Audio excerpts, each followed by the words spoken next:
Please welcome your president of the Washington Commanders. Please say hello to Mr. Jason Wright. Hello, sir. Hey, how's it going? I am doing well, man. How are you? I'm doing great. Good. Are things good for Jason Wright? You know, they are. I think things are good for us in general in the Commanders family. I was going to say better this year than maybe previous years? You know, things have changed. We'll put it that way. Things have changed, and there's some good momentum. Is it more? Well, let me back up a step. What was your last job before you were the president of the Commanders? Yeah. So I had two real jobs before this. The last one was I was a partner at a big consulting firm here in D.C. called McKinsey & Company. Right. And before that, I was a running back in the NFL. All right. So I see where one of those gives you qualifications. Yeah. But like when you were playing in the NFL, like you were never on the business side of the team. No. I mean, what I did do when I was playing, I was always intellectually curious. Right. And I had the opportunity to have some great leaders around me that were on the business side of football while I was in those locker rooms. And so I asked questions. I did internships. So I did learn a bit, but by no means was I working on the business side, doing marketing, selling tickets, all the nitty gritty that my team does today. Would the players that were around you that you kept asking all those questions to, would they say that Jason Wright was annoying? They would say I was a nerd. Oh, really? Yes. Were you really? Oh, absolutely. I still am. I still am. Like, give me some academic paper and I'm going to tune everybody out for 2 hours and I'm going to read it. So that's more interesting to you than a playbook? Not necessarily, because that stuff is interesting too. Okay. And here's what people don't understand about NFL players, actually. There's this whole idea of the dumb jock. Right. And that can be because of personality, the way that people speak, etc. NFL players in particular, because professional football is such a math and science-based game, there are no idiots on that field. Right. Those guys are smart, and more than that, they're studious. They spend more time in the film room studying plays, understanding probabilities than they do actually building their bodies every day. No kidding, really? Absolutely. The film room is probably 4 to 5 hours of the 8-hour workday, and the rest is physical training. And so people don't realize that about these guys. So I always bristle and I get a little snippy. Oh, when somebody when someone talk about this dumb athlete, awesome. Or did you hear him on this? I'm like, oh yeah, maybe he didn't conjugate the verbs the way you think. Guarantee he's smarter than your ass. Guarantee he is. So is that why they make a big deal when they'll go who was the playbook or something where they'll talk about it, and listen, I would hear they'll talk about in preseason, guys just get to camp and they got to study the playbook. Yes. And I go, haven't these guys been playing football? They have, but I mean there are thousands of variants of plays that you have to be able to understand. So I always give a good example. I played running back. Right. So I was a third down back, which means I'm usually in on plays where the defense is going to blitz or we're in a passing down and we need to do some creative plays. When I get to the line of scrimmage, I need to very quickly look at the defensive front, and where they're lined up versus the offensive line, and my entire assignment can change based on whether the nose tackle is directly on the center or slightly to the left of the center. And then I got to look at the defensive backs. And does everybody know? Everybody on the field, on the offense, knows that you have to change what you're doing, and they have to change what they're doing too. And if somebody misses it, the whole play gets effed up. That's the level of rigor and study and information that has to be flowing. And you try to communicate with one another. That's why the center is really important. The quarterback's really important, making sure everybody's on the same page. Right. But there's several different reads you have to make within the span of 3 to 5 seconds. Right. And if you mess it up, the whole play is messed up at the end of the day. And so that's why study, repetition in the film room, all of that stuff is so important. And guys have to be able to process a lot of stuff in their heads in really rapid succession. While someone's trying to beat the crap out of them. That other part. That literally, in your mind, at least this is how it was for me. I mean, it's not real, but this is the mindset I had. When I was a player, I was literally trying to kill the person across from me. Right. Sure. No, I get that. In my head, I'm like, I am trying to harm you fatally. Right. Afterwards, we're best friends and we're laughing and joking and asking about each other's kids and stuff like that. But while you're out there, it is a violent game. Right. And by the way, the guy that you're trying to do that to is trying to do the same 100% thing to you. 100% he is. 100%. Yes. Is it as fast as like I've never played football, and definitely not at the professional level. Yep. But is it like, because they'll always talk about like Sam Howell. Like Yes. they'll talk about him at the beginning of the year. He's holding on to the ball too long, and that's why he's getting sacked so much, or maybe somebody's like missing something, whatever it is. And then over the last handful of weeks, everything has changed. Is it that fast when you're out there? It's a good question. When people talk about the speed of the game in the transition from college to the pros, it is very real, but it's not what people think. Because actually, just think about it. The 22-year-old, 21-year-old in college is probably physically faster than the 35-year-old over-the-hill linebacker that somehow plays really fast on the field. Right. It goes back to that mental preparation. For example, when I was in the league, I was playing for the Browns for most of my career, and the Baltimore Ravens had arguably one of the best defenses in the history of the NFL at that time. Ray Lewis, Bart Scott, Ed Reed, Adelius Thomas, Haloti Ngata, like a group of veritable Hall of Famers across that defense. Did every one of those guys hit you hard? They definitely did. And I hit them hard. Okay, all right, that's fair. And I hit them hard, to be clear. But Ray Lewis was great, especially at that stage in his career when he was much older and he had lost several steps. He was still fast on the field because he could see what was going to happen before it happened. Right. He had seen every variation of an offensive play. Motion didn't distract him. He could tell by your line, where you lined up, how many yards you were from the line of scrimmage, if it was going to be a pass or a run play. And so he could get to the hole based on what he saw and what he had studied. And that's the speed of the game difference. Guys in the NFL have seen so many different things so many times. Eventually it becomes intuitive. Right. And it becomes second nature, and you can just react. And that's what coaches always talk about. When a player starts to get it, it's when they're no longer thinking and they're just reacting. That's the difference, and that's when people start to, quote, play fast at the next level. When did you start playing football? Like as a kid in LA? Yeah, age 7. Did you really? Age 7. I was second grade, was my first tackle football team. Were you always good? I was good right away. Right. But not everybody is. Not everybody is. Like some of the best players I play with, and my Pop Warner team growing up outside in California, my dad was our coach, and my dad was a hell of a recruiter. Was he really? Oh yeah, he would basically drive to every major sporting event in our big old minivan and see who were the best athletes at a track meet, at a baseball tournament, whatever, and then go to the parents and recruit them for our football team. Are you serious? No, I'm dead serious. My dad is incredibly competitive. Still to this day, my dad in his 70s, incredibly competitive. And so at one point we had 9, maybe 10 guys in the NFL from my Pop Warner team. You must have never lost a game. We didn't lose a lot of games in high school. No, not at all. We didn't lose a lot of games in high school. Took us a minute to get good in Pop Warner because people hadn't played before all that. But by the time we were 8th graders headed to high school, we were pretty great. Because I was going to say, like and listen, I mean, I'm not being rude. You weren't in the NFL for 20 years, correct? But just to even get there, you had to be one of those kids, and maybe you're right, maybe it was a little bit later, but it's not easy to get there. So you had to be really good from a young age. Yeah, it's 1% of 1% of 1% of 1% of high school seniors get to the NFL, even just with a tryout or on a team. So it's a very small percentage of people that get there, and it's a combination of skill. I think the narrative we always build, because you need to build this as an athlete, it's like it's skill plus work ethic.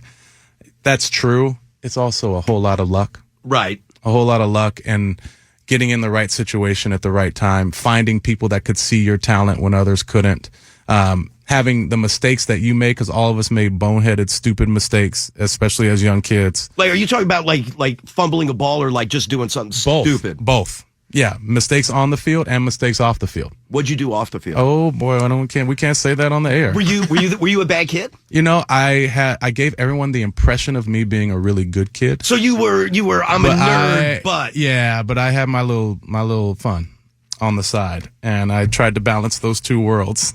What foot was the fun in? I have nothing in common with you for football, but on the other side, I may be good. Come on, man. That is an off-air conversation if we're going to have it in any candid fashion. All right, and we'll be right back. Okay, the mics are off. You almost got me. I'm also very gullible. So who from Northwestern found you? Yeah, so there's a guy named Jerry Brown. He was the recruiting coordinator for Southern California, and he started coming to my games. And Northwestern at that time had a little bit of a reputation in Southern California because they had gone to the Rose Bowl for the first time. Oh, okay, sure. In the that makes sense. in the mid '90s, and that's when I was in high school. And so I saw the purple come to Pasadena, as they say, and I remember seeing them march in the parade. My dad's office was right near the Rose Bowl, and so I had it in my head, and my parents were sticklers about academics, so I knew it was a good school. So in my head, I was like, oh, that's somewhere I could end up. Right. I could end up landing. But I knew it was cold as crap. Right. And so recruiting visits are usually in January. Right. So I went out there in January and I froze my butt off. I was so cold. But unbeknownst to me, it was actually wonderful weather there. It was 40 degrees and sunny the whole time. Honey, that's nothing. Right. But I'm freezing and I'm complaining to the guy, and Jerry, Coach Brown, did a fantastic job recruiting, which when I say that, I mean lying. Where I said, Coach Brown, I love this place. I think this could be a really good fit for me, but it's just too cold. I'm a California dude. I don't think I can do this. And he was like, Jason, looks me in the eyes. Jason, this is the coldest weekend of the year. It never gets this cold. If you made it through this weekend, you can make it through any weekend. Just through his teeth, lied to me. My first winter there, I was like, oh, screw all you guys. It was like -10, sideways snow. My car won't start. I was like, oh, I'm done with this. And meanwhile, the kids from the Midwest walking around in sandals and flip-flops and stuff. Right. I'm like, okay, what is wrong with y'all? It's just no bearing for it whatsoever. But yeah, he did a good job recruiting me, and it ended up being But it was a good the right fit. place for you to be. It did end up being the right place for me to be. I had a head coach there that my first 2 years I really bumped heads with, but it's because he saw the potential in me, and he also saw me underperforming on that potential. He saw that I was trying to cut corners and not put in the additional work that needed to be done, that he saw that I would use charisma to try to get my way out of things, and he wouldn't let me BS my way out of stuff. And so for the first couple of years, I was like, I really don't like this dude. And then I realized he was trying to help me, and he became a father figure and a mentor to me. Was it and like you said, your parents were real sticklers on the academics. Mm-hmm. Did you do well? I did. Right. I did do well at Northwestern. I've always been like the nerd thing did comport to like doing well in school. Like I liked school. I was good at tests. So I wasn't intimidated by it, and I loved learning. And so I was pre-med at Northwestern. I was going to go. Really? Yeah, I was going to be an orthopedic surgeon. That was my plan.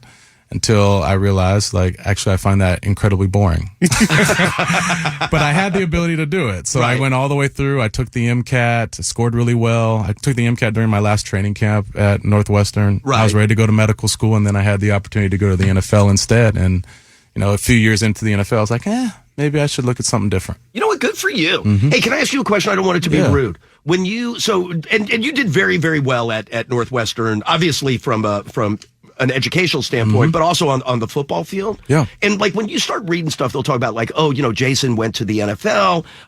Jason Wright played for, I think the 49ers were the first team I was with. Yeah. Mm-hmm. But they'll always put before that. And again, I'm not trying to be a dick or anything, but it'll say undrafted. Yeah, right? For sure. Is that a kick in the balls or not at all? No, I mean, it was a formative thing for me. Number one, today I think athletes are much more sophisticated at an earlier age, and they make better decisions. If I could go back in time, I would have left school early, properly trained for the combine, got drafted, and made a whole lot more money in my career. But at the time, I was like, oh, my values are around academics. I'm going to stick in this. Yeah, okay. Sounds good. Right. Cost me a couple $1 million. Right. Trade that in now. You can always go back and finish that damn degree. Right. But that said, I stuck to my principles at the time. I don't begrudge myself for that. But I was undrafted. I didn't run a fast 40. I wasn't super strong. Those are the things that get you drafted. Right.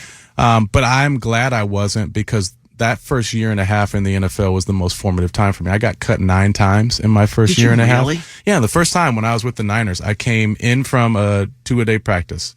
They don't have 2-a-days anymore. They're soft now. But we had 2-a-day practices in my day. We came in from the first practice of the day. My name was off my locker. All my stuff was in a black trash bag. And trash bag? Yes. Oh, God.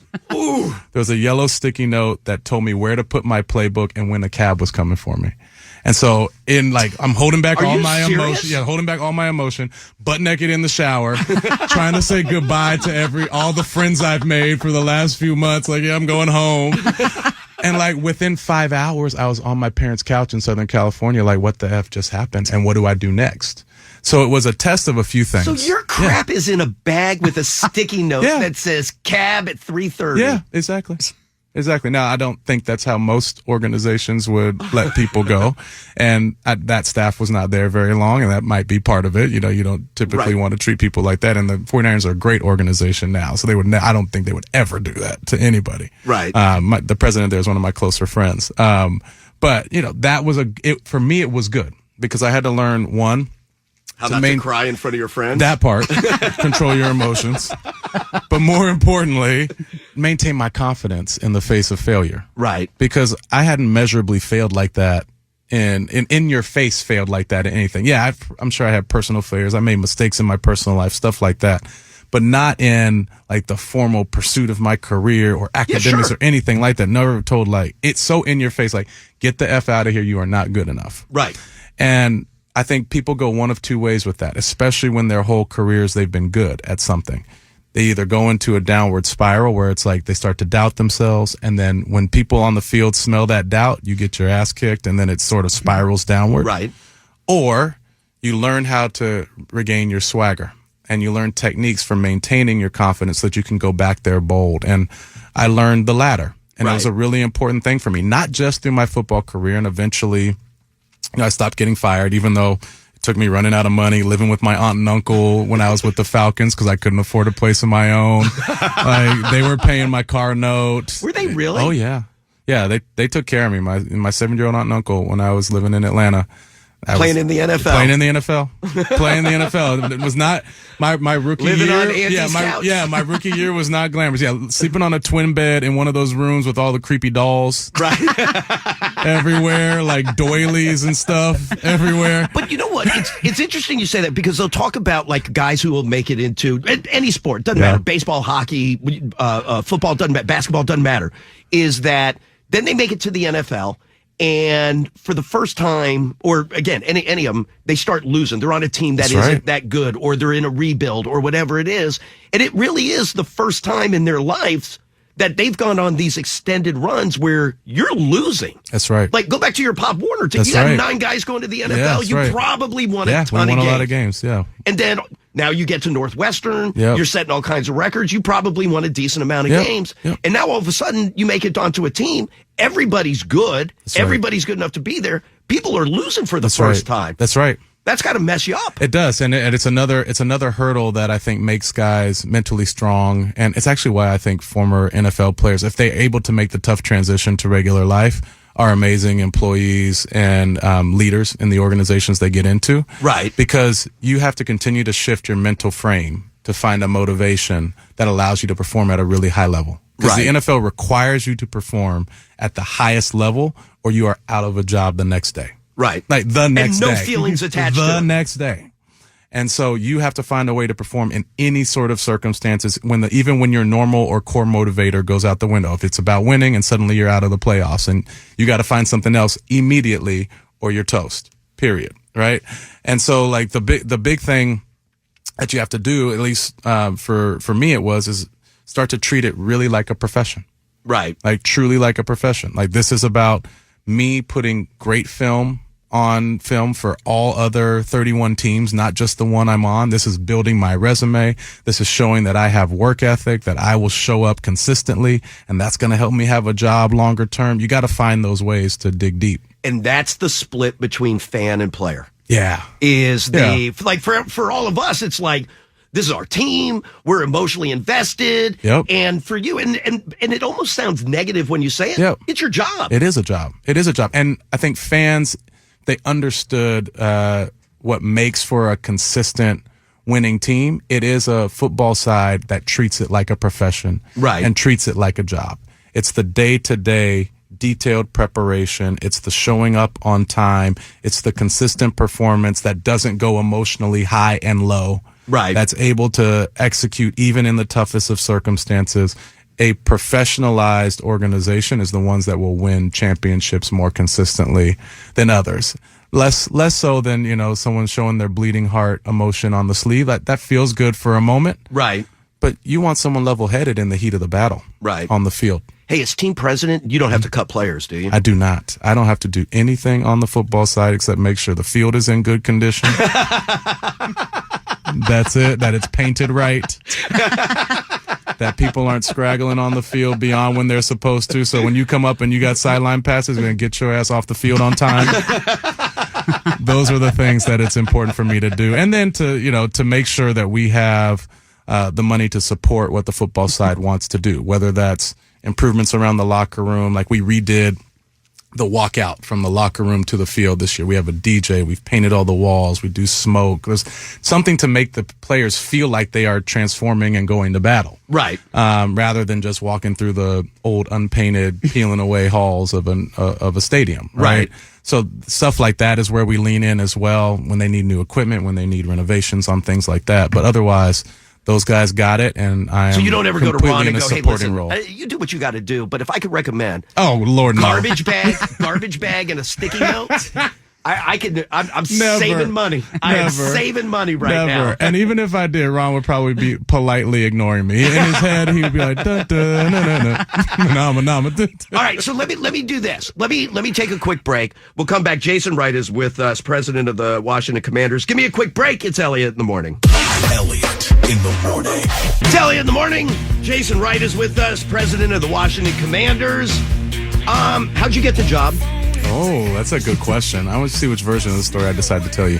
Let's see which one. Give me the juicy one.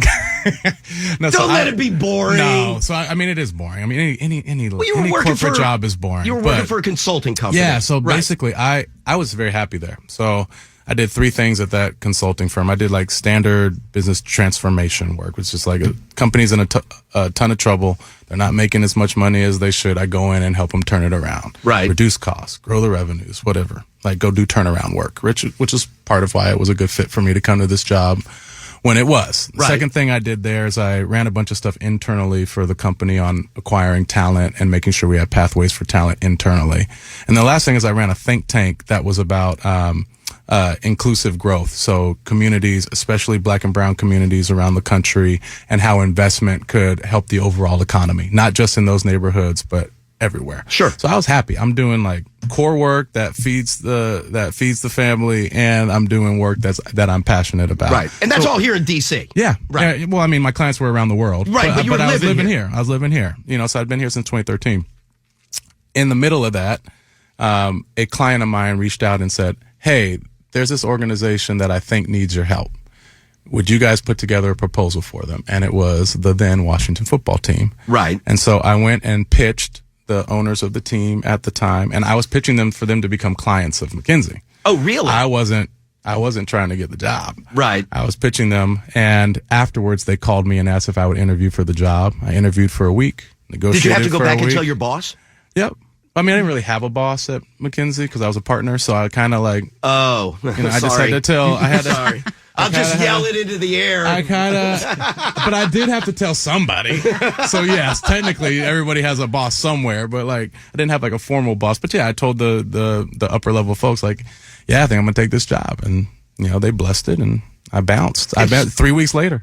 So you said you interviewed for a week or negotiated for a week? Interviewed for a week, negotiated for a week, and then a week later I started. Did you have hesitations about it? Absolutely. But because I'm trying to think. So that's what year? 2020. 2020. Yeah. How knee deep into it being nasty? Controversy and all that? Yeah. It wasn't yet. That happened on my second day. The post story hit on your second day? Second day. Too bad you don't have a boss to call back at Kinsey. Hey, remember when I quit? Nobody? That was on my second day. But yeah, I certainly had reservations. But that post article came out on the second day of your job. Yep. Woo! Yep. On my second day. I know. Would you have taken the job? Probably. And here's why. To me, when I see my background as a football player and all I learned that I just shared with you guys. Right. All the trial, the triumph, my deep love for the game, my respect for the players, what I think it means, and even more so what I think it means to our society. It's like, it's still one thing that brings us all together. Sure. All right. Very few things that unite us right now across society, and football's one of them. So there's that. And then there's what I built in my business career, my inner nerd coming back alive, solving these interesting problems for companies around the world and doing really hard work to help companies do better. Right. I never thought those two worlds would come together. And the fact that they were coming together at a serendipitous moment in the town that I considered home. Right. On topics that I cared about, with a fan base that was reflective of the American populace. We have the most diverse fan base in the NFL, and that's dope. Is it really? Yes. It is a true cross-section of this area and a true cross-section of America. And all of those things coming together, I was like, no matter how hard this is or how ugly this looks or what somebody tells me about this organization or how bad it could be or what it could do to you on the other side, like, I have a lot of faith in God. I have a lot of faith in myself. And I'm like, you know what? I'm going to take this on because the opportunity of what could happen is worth it. Right. And if it flames out, I'm going to be all right. I'm going to be all right. Did the job change on day 3 though? Yeah, it did. Absolutely. It just changed completely. It went from something where we were looking at growing the business and, doing a big marketing effort around a new name and brand and all of that stuff that all felt very like hunky-dory and positive, to crisis management, completely evaluating the staff in the organization because those articles implicated people who had been working in the organization for a long time. Complete eval top to bottom of talent in the organization, and it turned into a complete turnaround. Like we spent the last 3 years completely transforming things. 83% of the people in the organization are new since I joined. Right. I didn't plan to play Grim Reaper and do that, but it was what was necessary for a time period to reestablish a way of working that was more in line with the values we needed to do well in the future. And thankfully, we were able to do a lot of that before this new ownership group got here. Because if they had inherited what we had at the beginning, the way that they are raising the bar again for us, right, in terms of expectations, in terms of what they demand in the fan experience, in the pace of work, there had been no way for that organization 3 years ago to be able to do that. And so now we're at our second evolution. But I was going to say, like you talk about having to be the Grim Reaper, it's not like you were going in going, hey, listen, thanks for 8 good years of service, but we have to, budget reasons, we got to cut. Sorry, times are tough. Yeah. You're going into people going, you know what, you're bad people. Like, get out. Like, I mean, yes, it's I'm sure it's not fun to fire people. That's right. But at least you don't go home and go like, oh, you know what, that sucks. One typically involves lawyers and one doesn't. That's the complicating factor, fair. my friend. That's fair. If I never have to work so closely with legal again in my career, I will not be mad. By the way, when you got the you'd never been a team president before. No. Did you even know what you were doing? I mean, no. I mean, not in the. Like, you walk in there, you go out to you're out there in Ashburn, and you put your little nerd briefcase down. Listen, Did you even know what to do? Yes. I mean, yes and no. Like, I knew how to run a business. Right. That's what I knew how to do. What I didn't understand was the external facing role and the community facing role that a team president has to play. You knew who to call to paint a field. That I could do. That you can figure out pretty easily. I wouldn't even know that that's my job. That you can figure out pretty easily. That I knew. I figured all that out in the interview process. But within running a business, yes, we can do that. I can look at a profit and loss statement. I can understand where we're overrunning on costs. I can understand how to pull it back. I understand what we need in terms of setting sales goals. All the wonky, uninteresting business stuff. Okay. I've been doing that. What I didn't know was that this role was so much more than a business leader's role. It is a representative in the community. And very quickly, because of the controversy we were in, I was thrust into that role. Sure. And it's been as important for me to be out in the community as a representative of the team, showing that we weren't in our ivory tower in Ashburn, but instead we're out in the community, out in Wards 7 and 8, out in Prince George's County, out around various areas in Virginia, in the Commonwealth, showing that we were now present with our fans again, thinking about making efforts to change pricing to make it more accessible to folks, like things like that. That I didn't realize we needed to do initially. I thought you were just going to run this business. It's been healthy and in good shape, but we weren't. Right. We were in crisis mode, and a big part of us coming out of that was to reestablish our reputation with folks. Right. And that's tough. You got to sit, let folks yell at you. You got to let them express their discontent. You got to be able to listen. You got to be able to listen with humility, Right. not take offense, not get defensive, let people vent, and then get to pragmatic solutions on the other side. You know, I don't know how many conversations I've had where they're like, you know, I used to come there in the games and then this happened. And I will listen to every single one of those stories, and that was a big part of my job. Those are the things I didn't know about being a team president. Because and listen, the whether it was the Redskins would go back, the fan base was unbelievable and fanatic. The opposite of that isn't I just don't care. Right. The opposite of that is I hate you. Right. So that's where you're going to get all of that. Right. That makes total sense. And to me. and that's the beauty and the challenge of running an organization like this. Football is in everyone's hearts, and especially this team because of its championship legacy, because its legacy while winning those titles was being the great uniter around a very diverse community.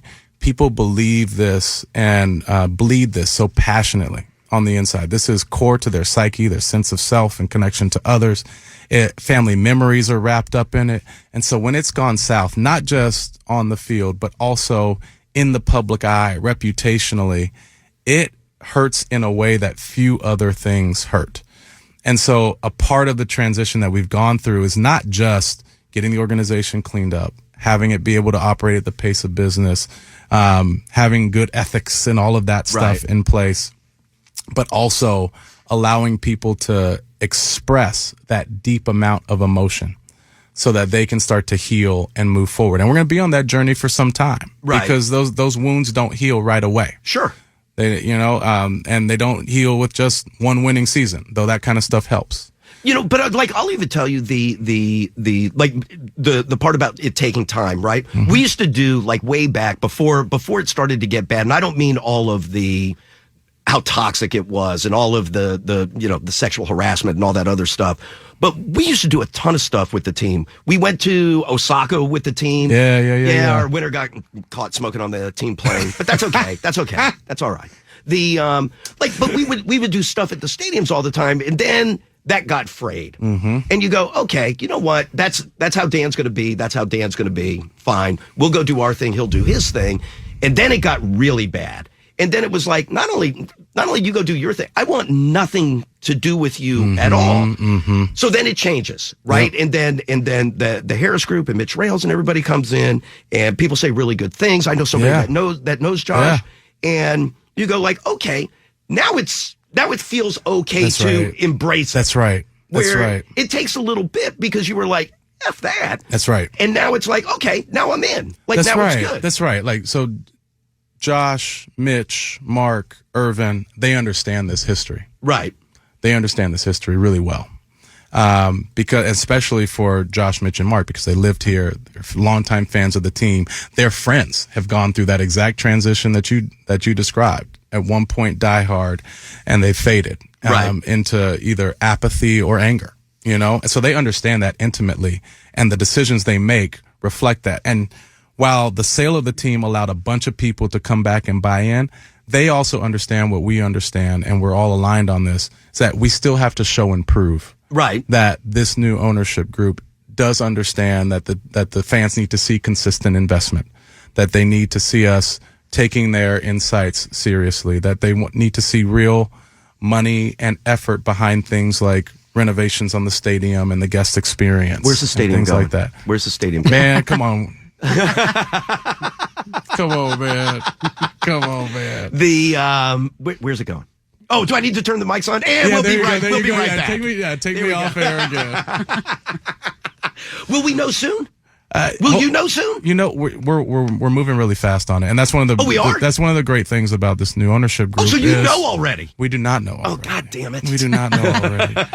But the new ownership group and their reputation has allowed us to talk to public leaders, community leaders, and others in openness and transparency in a way that we weren't before. So things are moving across all the different possibilities that exist. Right. I think everybody knows RFK is a spiritual home of the team, and that there's activity to see how we could bring the team back to its spiritual home. But we also have great leaders in Prince George's County that have a plan for economic development there that could be where a sports anchor development could be a big part of it. And as we look across the Commonwealth for opportunities where a venue of our scale and scope and our rabid fan base could drive economic development there too. We're looking for those opportunities. Can I say something to you without you getting mad? Yeah. That was the most businessy That's exactly why I said answer it. That's that exactly you why I could said give. it. What did you expect?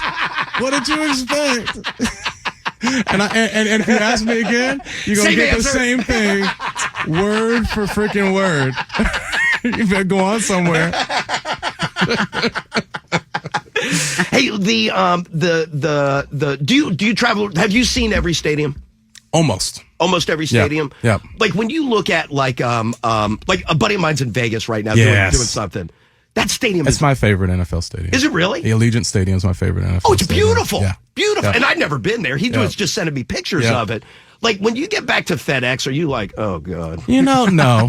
We know what we're working with. Is this a businessy answer again? No. Okay. We know this is a real answer. Probably more real than I should be. But no, we know what we inherited. Right. And we know that in the past there were restrictions on what we could do to make FedEx a great experience for folks. Those restrictions are off. Right. Now, it's not going to be Allegiant. Yeah, sure. But until the new place comes along. Yes, exactly. A new place should outperform Allegiant. We should have the best stadium in the NFL when we build the new one. Yes, right. Right? And I'm confident we will. With this ownership group, their vision, their willingness to invest, like I have no doubt it will be. It's going to be a new major attraction for the DC area, no matter where it has to be. Yeah, I mean, listen, before Allegiant, it was SoFi. Before SoFi, it was Dallas. Yeah. So they have to keep getting bigger and better. Yeah, and it's going to be dope. And hopefully what we do, nothing will surpass it for a long time. I think we can do something really unique with the minds that are in the DC area.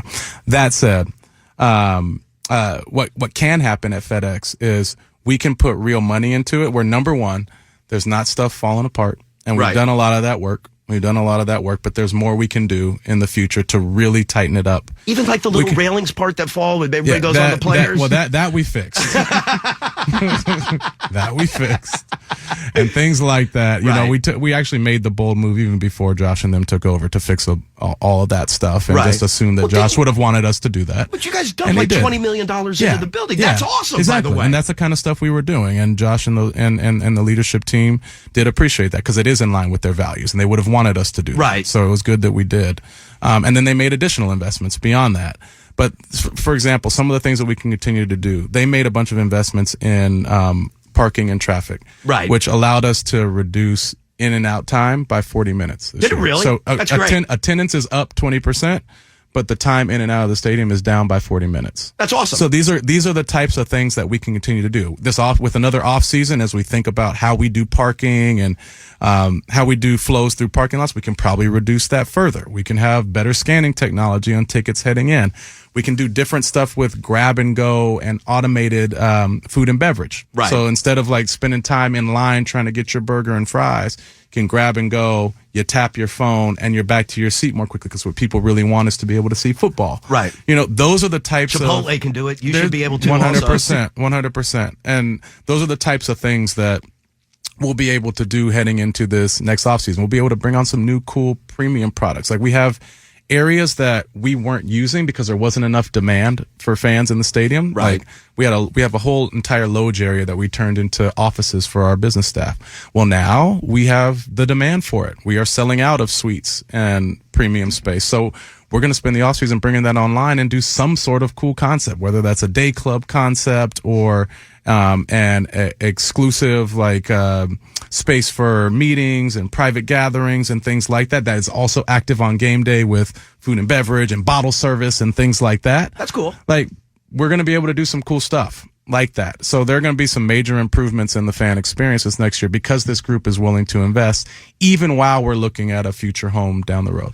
I remember you saying that, I can't remember where it was. It may have been during one of the preseason games. Actually, I think it was because they were talking to you about, it's another preseason game. And I remember you going, dude, preseason games for me were like the Super Bowl. 100%. Like that's where I got a job because of preseason. Yes. And they were talking about somebody like he doesn't even want to be here. And you were like, these games matter. That's what I'm telling you. Like when people denigrate preseason, this is where I said I get a little snippy, probably a little too in my feelings defending players.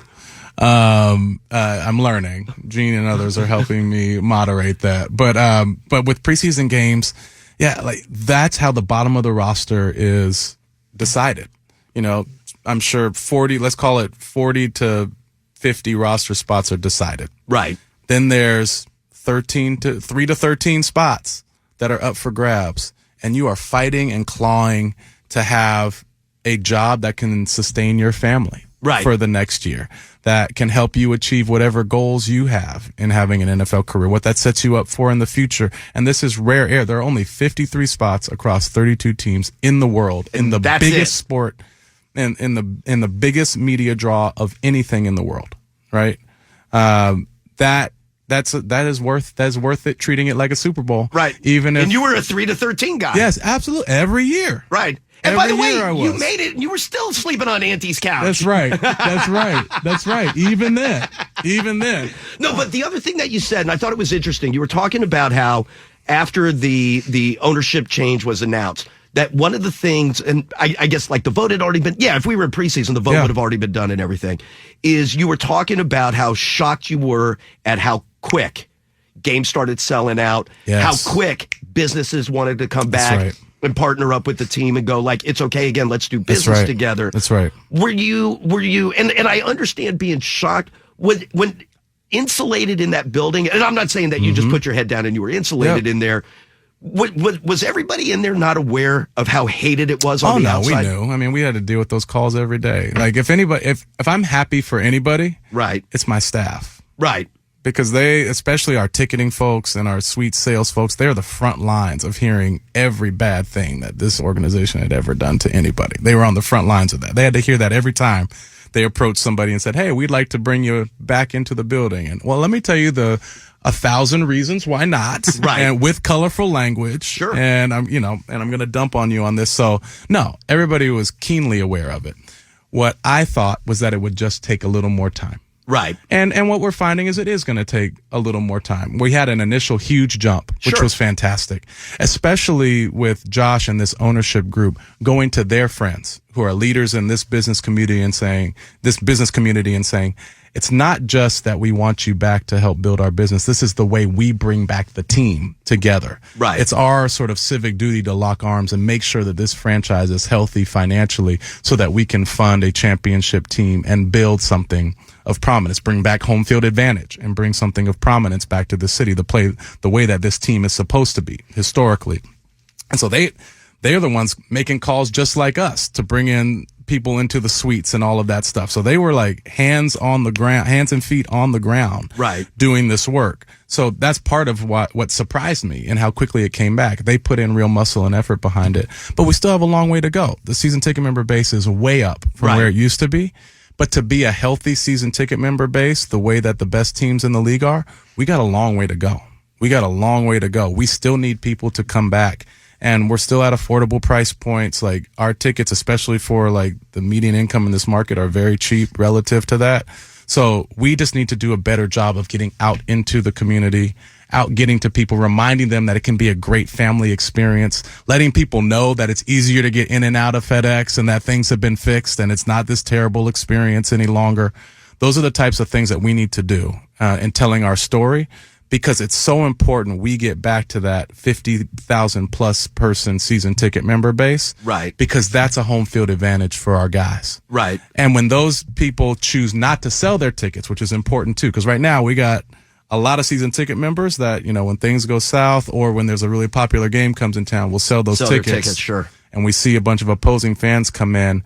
That does impact us on the field. And so us on the business side, we're going to try to do everything we can to change incentives, work with pricing, do real good deals for our season ticket members to incentivize them not to sell their tickets, improve the experience to draw more people back, because we need it to be a true home field. Has this year been a success? I say so. Yeah, and that's on the business side. But you know what? On the business side, is this a fair statement? Like I look at it and go, listen, it's the team's at 500 right now, or a couple games under, right? That's fine. And even if you told me they lost the rest of the season, and I get it, winning cures a lot of evils. I would just think people going to work and feeling like they're human beings. Yeah. That's a win. That's it. I'd say it's a success because new ownership has established a vision. I think the public sees it as credible, and they know that this organization is going to return to prominence, right? And it takes a little like time. the momentum has shifted, right? Right. That said, you want to win, right? Sure. You want to win. You want to win. And I think Josh wants to win. I know Ron wants to win. And so I don't think Ron would by any means be like, this is successful. He knows how good this team could be. He knows the talent on the roster he's built in that way. But, the 30,000-foot view, Right. the way that the business is starting to recover, and more importantly, the way that Josh and those folks have set a vision for where we're headed and that people can see it and that it's credible, doesn't feel like BS. Right. That's a win. Does Josh like you? I have no idea if Josh likes me. I like working with Josh. Does Josh know you? Yes. Oh, Josh okay. is. I'd say Josh likes me. No, because I'd say Josh likes me. I like working with Josh, and we work. We work. You work well together. We work really fast and really well together. The thing that I love about working for these guys, it's not just Josh. It's Josh, Mark, Mitch, Irvin, and a set of limited partners. We call him as Magic. Well. Nobody calls him Irvin. Everybody calls him Irvin, actually. Oh, do they really? Mm-hmm. Oh, you know what? Well, you tell him Irvin. It's Irvin. It's Irvin or Mr. Johnson. Is it really? Yeah, well, it'll be Irvin. Yeah, it's Irvin or Mr. Johnson. No, but the elephant in the room is what happens after this year. Yeah. Right? Yeah, that is something that I try not to think about because it's actually an irrelevant question. Well, excuse me. Yeah, it's the important question is how do we continue to build momentum that improves everything for this fan base? Okay. That's it. Period. And if me and my team are focused on getting the business in ship shape where money is going to the right places, we're invested and allocated properly. We're investing in the guest experience, and we're taking advantage of this ownership's group willingness to invest and improving the fan experience. If we are continuing to recruit and keep the best talent within our organization, and we're giving the right people promotions, we're giving them the leeway to do their jobs creatively, and we're allowing them to engage fans in a way that we haven't always done. Right. If we're doing all of that, then we're setting up the organization for the long haul, and we're doing the best that we can do to acquit ourselves to this new ownership group. So it actually makes no difference to think about what happens. What you have to think about is doing the work incredibly well and doing it at the new pace and rigor that's demanded of us by this new ownership group. And that has changed. And it's really good. Last two things. Yeah. Since he left, have you even heard a peep from Dan? I have not talked to Dan. I have not talked to Dan since he left. Do you think you ever will? No idea. If your cell phone rang right now, would you answer it? Of course. Oh, you would? Yeah, of course. Would it be a friendly conversation? Yeah. Let's call him.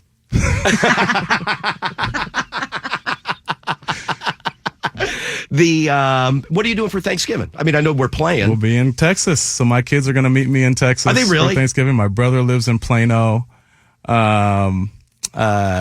So we're gonna do Thanksgiving with him, my parents, and that'd be out awesome. there for the game. Yeah, be out there for the game. My kids are gonna fly out from Cali with my parents, and we're gonna spend it in Texas. That's a pretty fun way to go. Yeah, it's gonna be fun. That'll be good. It's gonna be fun. All right, so here's what I want us to do, and I know I got to let you go. I want us to do something fun together. Like I don't talk to the league. Maybe we go back to Japan. You figure that part out. But I want us to do something fun together. Some kind of promotion. I don't know what it is. I'll take over that whole suite I thought area. you were coming with a recommendation. I was getting ready. I was like, okay, what are we doing? No. Because I don't know if the answer would be yes or no. But we'll figure something out. But I want to get back and do something. The last piece of gear that I have is a Brandon Noble jersey. You. Oh yeah, we got No, you. I'm not asking for We anything got you. free. I'm just saying that's how long it's been. Yeah, we need to do something proper. Since we've done something. Yeah, we need to do something proper. Excellent. Dude, thank you so much for coming in. Appreciate you, man. I really appreciate you coming in. Give me a quick break. It's Elliot in the Morning.